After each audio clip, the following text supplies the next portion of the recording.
So hi, Kristian. Thank you so much for your time. So you're a freelance artist living in Birmingham, and your work can be seen in magazines like in our first issue of Aya, and in clothing, and in club night posters. And thank you so much for your time. So you were just telling me about having completed your master's, and can you tell me a bit more about that, because it sounds really interesting? I went to university a really long time ago. So about 20 years ago, I was an undergraduate student, believe it or not. And I kind of never completed my degree. I kind of left university, kind of fell out of love with it. Various kind of life things happened and I kind of left that. So, and then throughout the course of those like subsequent 20 years, I began to kind of teach myself bits of kind of design and kind of get involved in different communities. I was heavily involved in the music scene. And then I started kind of developing my own practice in terms of being an illustrator, and I kind of ended up kind of showing in certain galleries, etc. And about 2 or 3 years ago, I decided that I wanted to kind of go back and kind of put some wrongs right in my own head, if you know what I mean. And I thought about going back to university would be a way for me to kind of like tick off something that I'd left unfinished. But the overriding kind of interest that I've got is this, our relationship as human beings with technology, and moreover, the kind of the main symbol of that interaction is the phone, and that symbol and that kind of connection that we have. And I decided I wanted to do a master's that looked at this in a bit of a different kind of lens. So I chose to do a fine art with a kind of focus on contemporary fine art MA at Manchester Metropolitan University. Not only because there's a couple of reasons for that. That's where I started and I never finished. So there was obviously some kind of gravitas for me to kind of go and again, kind of complete the circle, so to speak. But also the program there is really good. And I'd heard great things about it, and it was very open. So I could approach it in whatever way that I wanted. And one of the things that I really wanted to do was to look at using coding and algorithms and new technology to create some work. And I can share with you some examples of some of the work I've made from that, which is really wildly different to some of the illustrative work that I've made in the past. But yeah, it was a way of me kind of challenging myself to do something really different. And hopefully I wanted to do it to kind of almost try to broaden the scope of my illustration. Because one of the things that occurred to me was I was starting to get known a little bit without sounding in any way, shape or form, kind of with any kind of ego attached to that statement whatsoever. But I was known as, oh, you're that guy that does the kids with the beam and the phone. Yeah, I know that work. And then, I don't know, that sat a little bit kind of uneasy with me, that like I was almost being defined by that. So I felt like I needed to break it a little bit and then go and do something different. So yeah, that was what I've been doing for the last couple of years. It's so interesting. So has that course that you've done, have those studies reframed your relationship with devices and with the way that you view technology? Yeah, it's a great question. I think, to be honest, I was kind of approaching new technology with a fairly kind of pessimistic attitude to begin with, right? So not that, not to be kind of quantified or kind of classed as a Luddite or in any way, shape or form, but I feel like what I was looking at with technology in general, and specifically the kind of young people with phones, etc., was the absorption, the immersion, so to speak, of that relationship. And I think what I wanted to do with this new course was for me to kind of focus on, well, what does this technology actually do? What can you do with this to learn more about algorithms? And I am not a programmer. I didn't emerge from that course as a programmer. I have no idea how to hard code correctly. That is not like something I can even do. That's very mathematical, logical, almost kind of way of being. And that's not how things work for me. But what it did is it allowed me space to kind of look at a kind of huge scope of different technology. And one of the things that emerged out of that 2-year degree and the research from that was our relationship with kind of like surveillance technology. And that's what, weirdly, when I look at the work, and I think I've got that's one of the most kind of like, known pieces of work that I've done. That, to me, when I re-examine that piece now, it is that kind of surveillance. There's a surveillance aesthetic to that piece, the watching, the control, there's a locking of human and machine. And I feel like that's what emerged for me. It's reinformed my relationship with technology. But what's come out of that is, again, and like another angle, it's more to do with the way that we're entrapped, or maybe we're, you could argue in one sense that it's like there's a kind of an attachment to technology that we just can't seem to give up, and how that relationship changes in the future. And I think that's something I'm really interested in now, and like how that's being used for good, and how it's being used, probably sadly primarily for bad. Wow. Yes, I would love to see some examples of the work. Can you cite any examples of creators or artists or illustrators working with AI to create that you've come across and you found interesting? Yeah, there's, to be honest, in terms of illustrators in that kind of bracket, I'm not massively aware of it kind of infiltrating the discipline too heavily at the moment. I think what we're starting to see is this medium, i.e. coding, etc., new technology, emergent technology, is being used quite a lot in kind of the contemporary art setting. There's kind of notable artists now that have kind of started to dominate the field. People like Hito Stirel, which I'm probably pronouncing incorrectly, who has kind of like used bits of technology to create work. There's artists and writers called like James Bridle who have kind of started to, and he's a UK-based kind of artist and researcher. It became really interesting to me,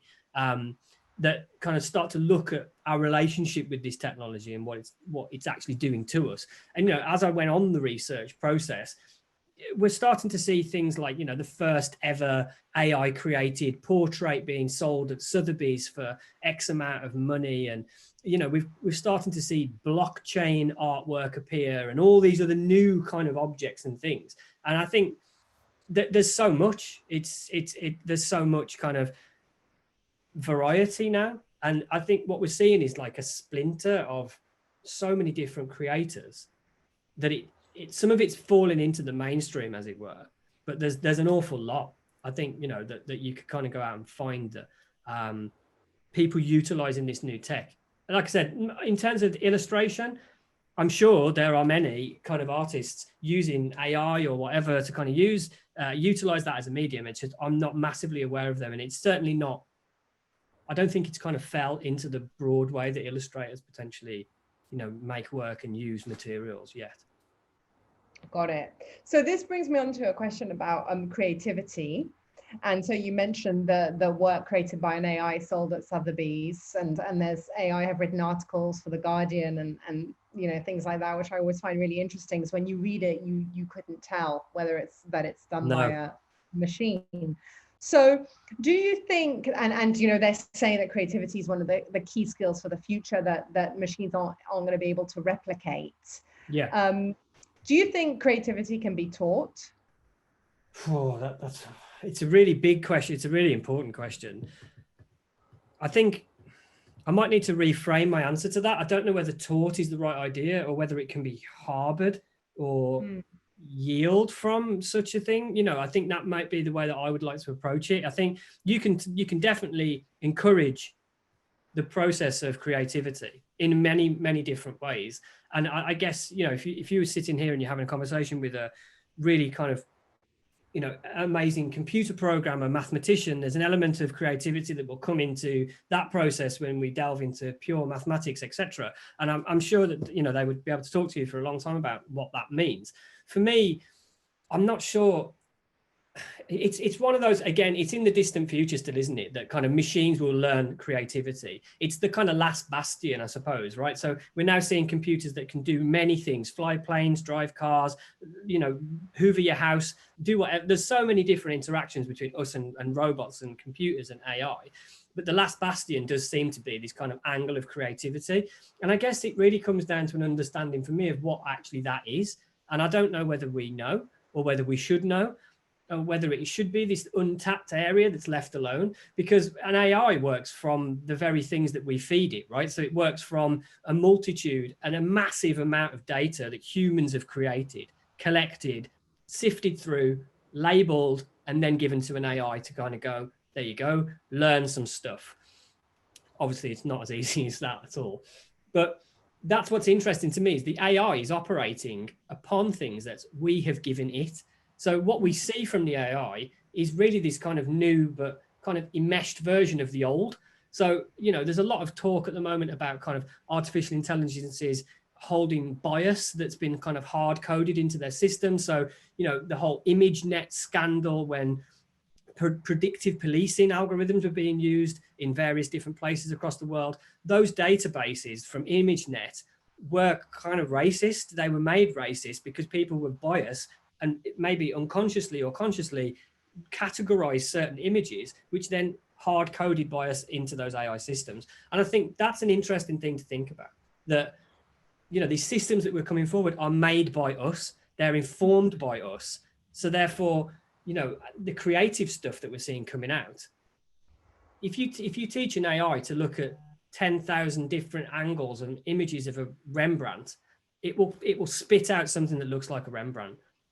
The bit in the middle, I'm not so sure. I don't know where that comes from. It might come from some really scary stuff when computers start to talk to each other, and we've seen this happen when they start to communicate with each other and we don't know what they're saying. And I think there's an article, or at least, I don't know, I might be wrong here, but it might have been something to do with an OK Go competition or something to do with one of Google's AI machines. And they ended up having to shut this system down because the computer system started to communicate with each other. And we, as humans, didn't know what they were talking about. So they were having this weird conversation. And I suppose you could argue that exists in that realm of creativity, that gap in between two things. What is that?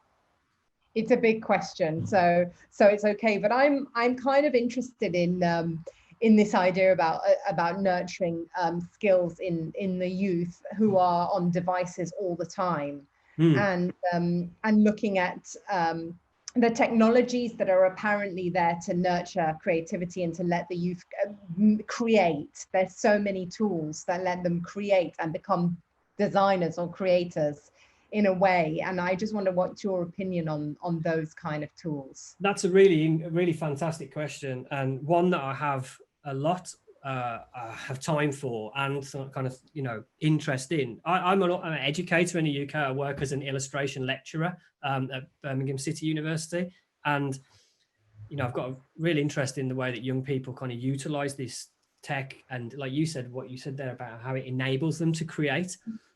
I think there are pros and cons to this. If you make something open source and it's free to everyone, it kind of takes that proprietary element out. So therefore, for me, that's a really good thing if people can't afford software, or, there's lots of things here that could be happening that are really good to enable people from all different backgrounds, rich, poor, etc., to access materials and ways of making things. And I think that's I'm an advocate for all of that.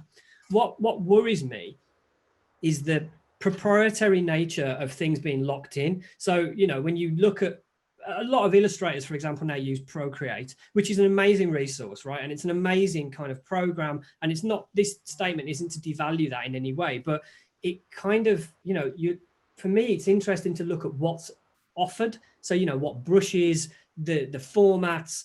There needs to be a lot of thought here in terms of like what it, if you offer an art student, for example, a paintbrush, you can say to them, you can hold it in your hand, you could kind of paint with your foot, you can do what you want, right? You could close your eyes and flick some paint against the wall.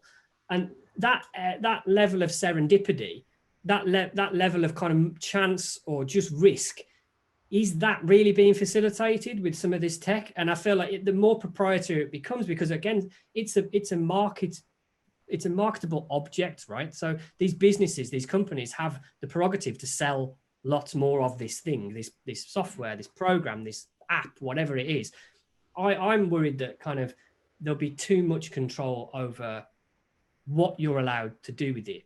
And the other argument is what happens when we kind of use this stuff, and there needs to be more transparency in terms of what data you give as payment for this facilitation. So, people might not, I might be completely wrong now, I'm sure Procreate don't do such a thing, but there are many different kind of pieces of tech now that we almost pay a price to use it, and that price is our data. And that data comes in many different forms, and even down from the biological all the way down to like our kind of GPS coordinates. And I think for me, there's this trade-off now that we need to be aware of, and there needs to be a transparency between us and the companies that kind of hold on to this tech. And I think for me, the biggest thing for young people, and I see this a lot, is often people just kind of think a young person, and I'm kind of using that word kind of broadly, but I teach 18 to 21 year olds, and I've taught younger, from year 11, like 11-year-olds to 16-year-olds. People often just think, oh well, a 15-year-old knows all about technology because they use it every day. I don't think that's necessarily true, right? That for me, it's a bit of a bad argument.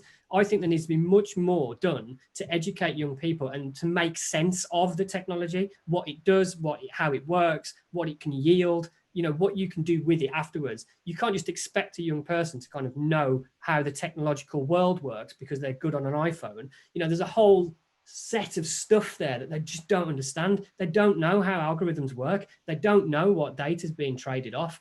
It's so complex. So for me, there really needs to be some sense making done. And that for me as an educator is something that I'm interested in kind of pushing more and saying to students, well, yeah, great, use this stuff, but try and figure out, what it does. Can you turn it on its head? Do you actually understand what's going on? Definitely. Yeah, scary. I agree. And what about, so talk to me a bit about your experience as an educator. How do you find your students' ability to come up with ideas? So they've got all these tools to create, which is great, but what about what I love about your work is it's really impactful and it's got a strong idea, and those are always the kind of pieces that we try and commission with Aya, works that have layers of meaning that you can talk about, that you can apply visual literacy to, that you can deconstruct, and that feel like they have an essay in an image type thing. Do you see, I think personally that's quite rare. Do you see that amongst your students, and how do you feel their ability at coming up with original ideas is? That's these are all fantastic, and I think really, to be honest, really important questions to be asking. Firstly, you're very kind to kind of make that kind of comment about my work, and it's, I guess, I do think about the idea more than I do the final image. Some of the stuff that I make takes me 15, 20 minutes to actually make it in the end. But there's a huge process before I actually feel like that image is the one that conveys it to me. And I feel that's just the way I work. But, to answer your question, as an educator now, I think a lot of my students and many others might agree with me, and I've seen evidence of this, that they struggle with original ideas. And I think maybe the reason for that is because of the world in which we live in. We live in a world of complete and utter ubiquity of the image. There are so many daily, endless streams of information and imagery. It's almost like you're spoiled for choice, right? So where do you start with all of that? And I think what's happening is younger people, and anyone really, are kind of getting to a point where you're just overloaded. Where do you begin? And I think some of this stuff, for me, it goes, you need to undo some of this thing. You need to get off the screen. You need to go back and experience things in a kind of material sense. You need to go out into the physical world and kind of look and, smell things and kind of touch things and have a relationship with things that's beyond the digital. Because I feel like, it's great to use all of this technology, but I do see a definite trend in people kind of saying, I don't know where to start.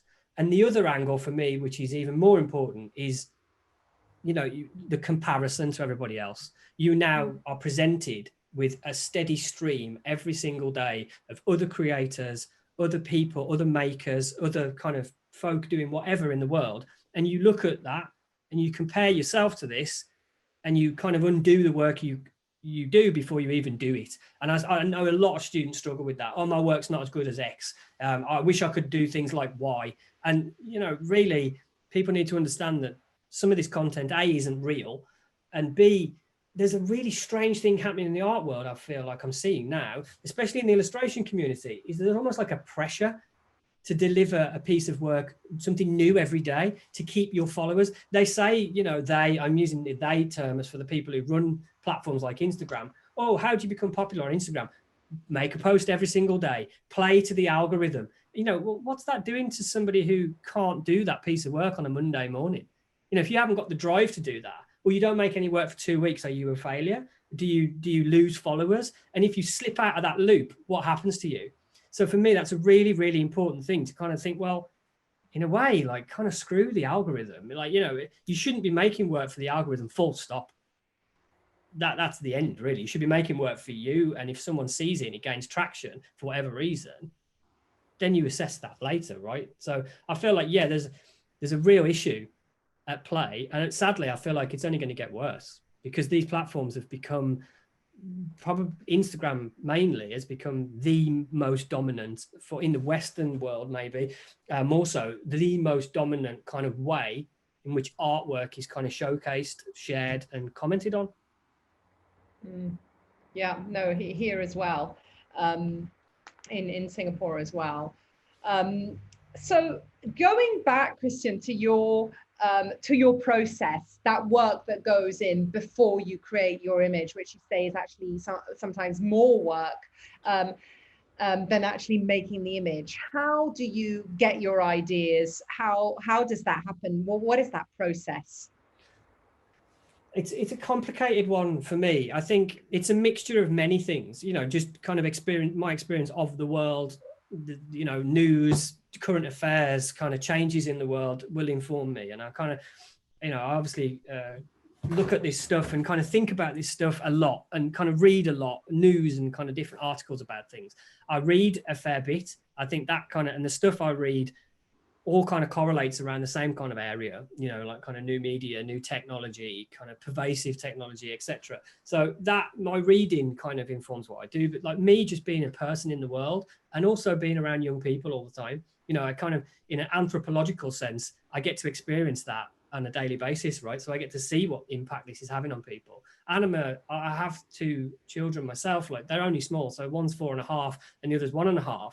So they're kind of, at the moment, just underneath where all of this begins, you know. So for me, I already see my daughter's relationship with a device, this kind of straight, and it's almost like weirdly uncanny that kind of I drew such a thing and then I can see that kind of pull, you know, it's almost like it's an addictive substance that to my 4.5-year-old, you know, as soon as that phone comes out, they're like, wow, you know, what's that thing? I need to be a part of that. And it's probably because they've seen me, my wife, and whoever, everybody in the world glued to them all the time. So therefore, they're just kind of learning that behavior. But yeah, I think the inspiration aspect is it comes everywhere. And I don't feel like I'm kind of short of inspiration at the moment because the world is utterly, you know, complex, confusing place that I don't understand anyway. So I'm kind of not spoiled for choice, really. So do you do sketching of your ideas or do you just go straight from idea to how do you make your illustrations? Which software do you use?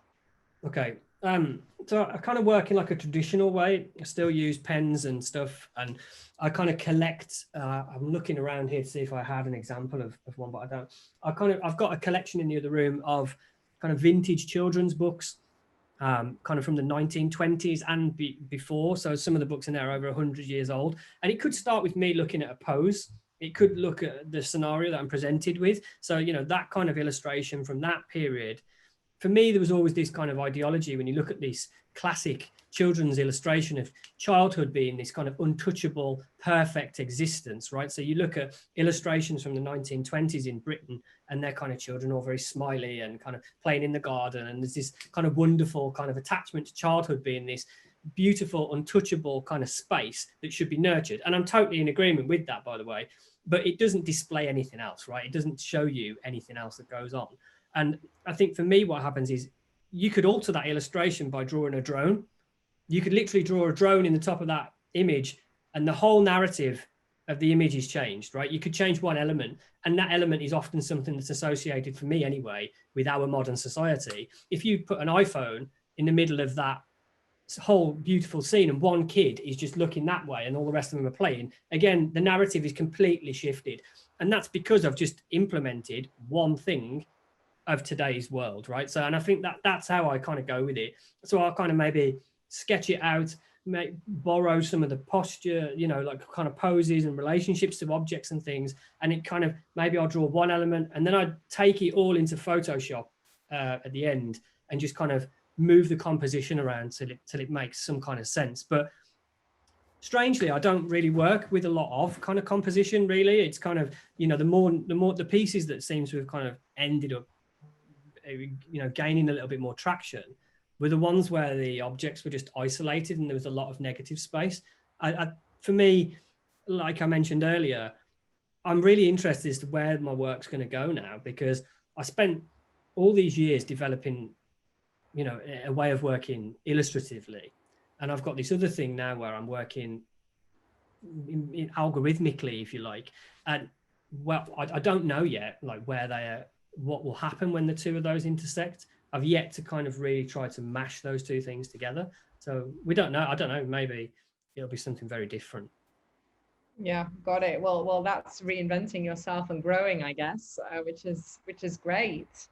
You know, going back to your Modern Life is Rubbish piece, what takeaway, or what were you thinking when you made that? I think there's a couple of things there, right? So again, it kind of goes back to what I was saying.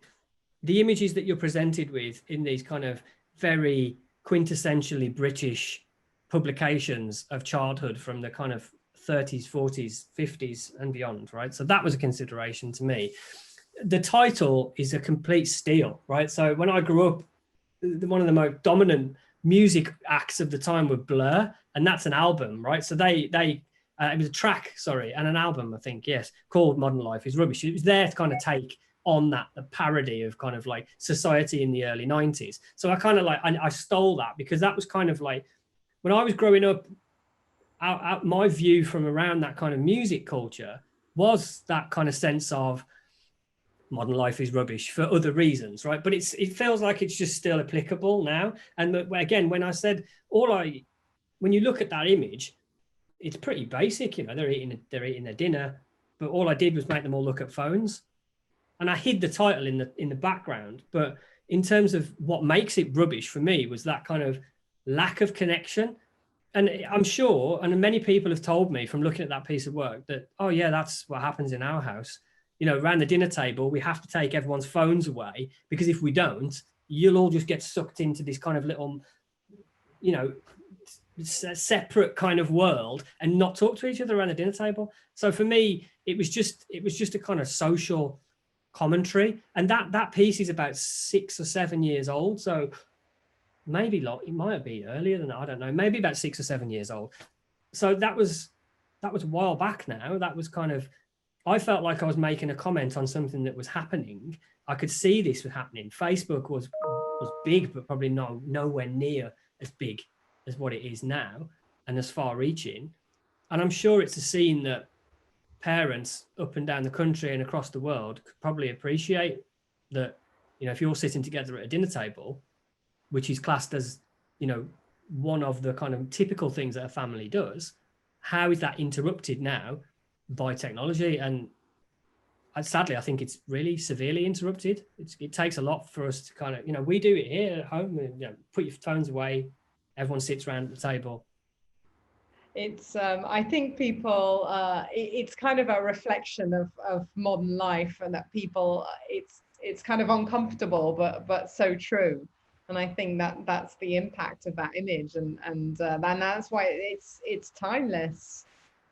I mean, again, that's extremely nice of you to say, and I kind of hope it is. I think when it first came out, and I was obviously, there was a sense of irony as well that was attached to it, that I was sharing that image on social media, right? So people kind of, there's a lot of, it was shared on a very big website. I can't remember, again, because it was such a long time. It might have been Juxtaposed magazine, or it might have been Lost in E minor, or another kind of big kind of High Fructose or someone like that.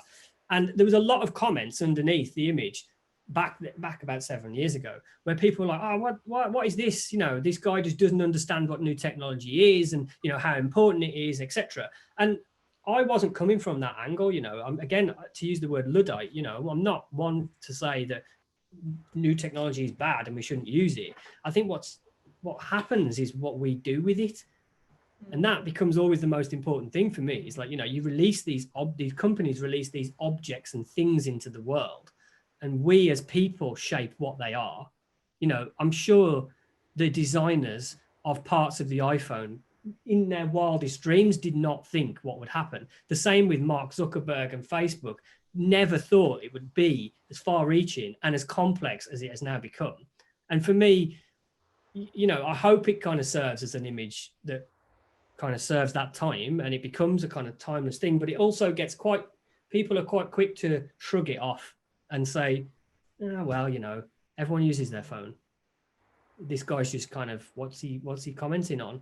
Like, we're all just doomed by technology. But I hope it kind of serves as something, like you said, quite, you know, earlier, there's a deeper quality to that you can sit with that image and take away from that, like, wow, what actually is this doing? What have we allowed these devices to become? Yeah, exactly. Well, I'm looking forward to seeing what you're going to make next. Yeah, I don't know. I'm at a bit of a crossroads because like I said, I love illustration. That is my kind of go-to medium.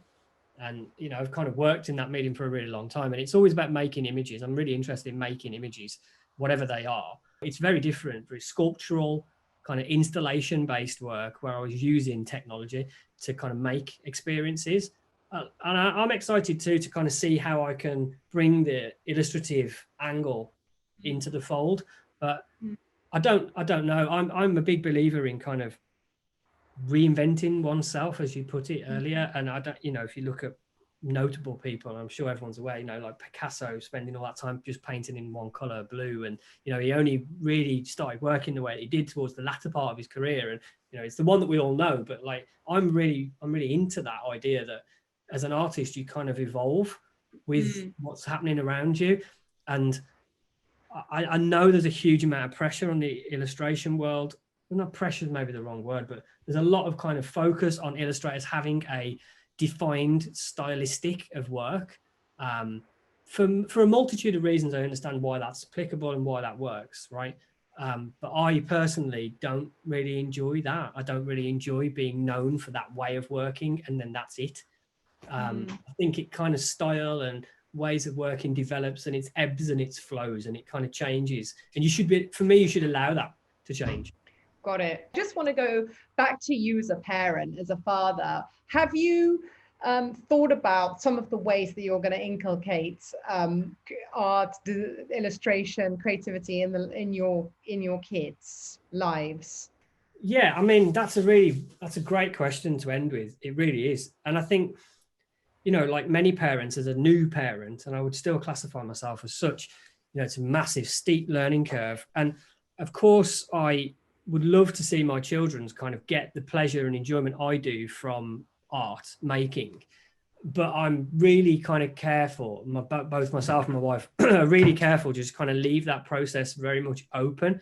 You know, weirdly, my eldest daughter, who's 4.5, gravitates to making things naturally, and it has been a really interesting process to watch develop. You know, she gravitates towards kind of pens, paper and stuff because it's out, but so are books, and so are kind of other things. We've kind of got this whole approach of just like, maybe, you know, there's a lot of things in my living room doesn't look like an adult space, it looks like a creche, right? So there's lots of stuff everywhere, and it's up to them to kind of lead that choice. And I feel like I will facilitate it, but I want their natural curiosity to kind of be the driver for what they do. And I, like you know, I want to inculcate the idea of using art as a medium for understanding the world, but then there could be many, right? Books, music, whatever. I kind of want to do it all. I feel like my wife's really creative too.